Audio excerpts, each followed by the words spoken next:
So hello student, welcome to college study Delhi university. So आज हम लेकर आए हैं आपका थर्ड ईयर फिफ्थ सेमेस्टर का मतलब सिलेबस।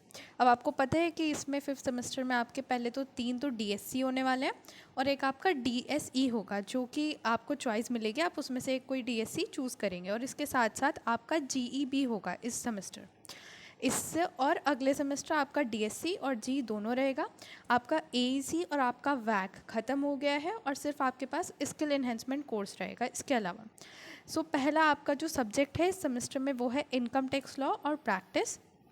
जैसा कि आप देख सकते हैं कि ये 4 क्रेडिट का है, नॉर्मल डीएससी की तरह। लेक्चर इसमें 3 है, ट्यूटोरियल नहीं है और प्रैक्टिकल इसका होगा। अब इसमें क्या क्या इसके यूनिट्स हैं वो हम देख लेते हैं एक बार। पहला तो इंट्रोडक्शन है।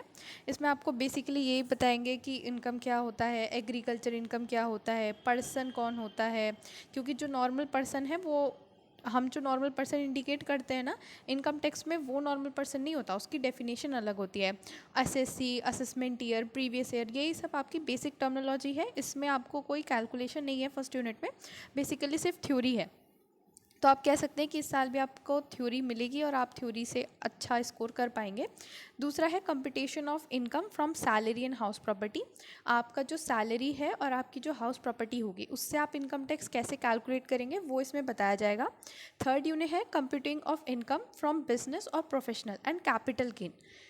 इसमें आपको प्रॉफिट एंड गेन जो भी आपके बिजनेस पे होगा और जो भी कैपिटल गेन होगा वो कंप्यूट करना है, मतलब देखना है कि उसमें कितना इनकम टैक्स लग रहा है। बेसिकली ये सब्जेक्ट बहुत ही इंटरेस्टिंग होने वाला है। अगर आप इसे अच्छे से पढ़ते हैं तो बाद में फ्यूचर में जाके आप अपना इनकम टैक्स खुद से फाइल कर सकते हैं, आपको ज़रूरत नहीं किसी भी सीए की।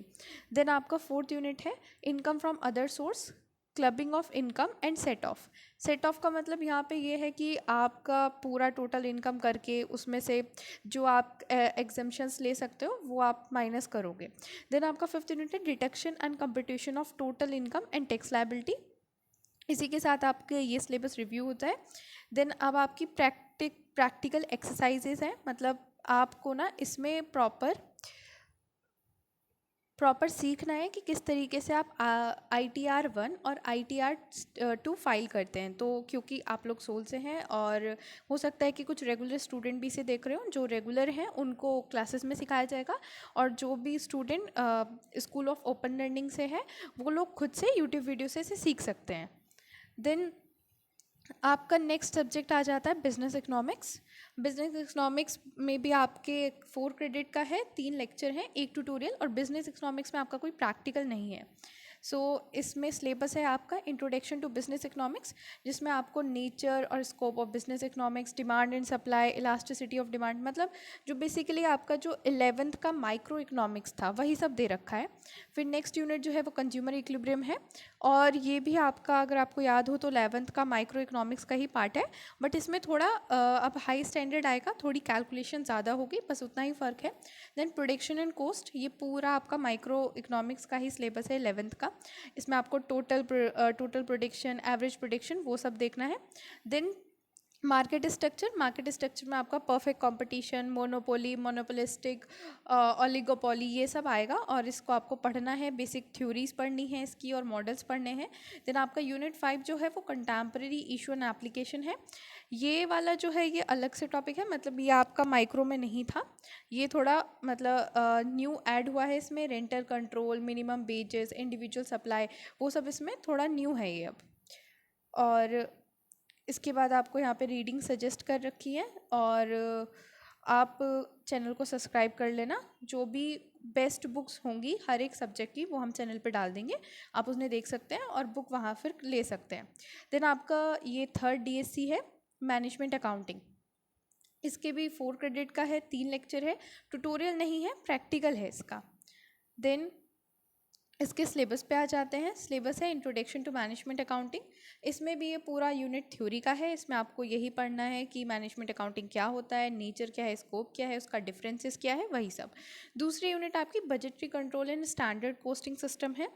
इसमें आपका पूरा न्यूमेरिकल ही होने वाला है और थोड़ा बहुत जैसे कॉन्सेप्ट ऑफ बजट हो गया तो वो थ्योरी है, बाकी पूरा न्यूमेरिकल ही है, उसका मेरिट लिमिटेशन वगैरह ये तो थ्योरी है। अब यहाँ पे आगे जाके जो चीज़ें हैं, अप्रोच टू बजटिंग, वो सब आपका कैलकुलेशन है।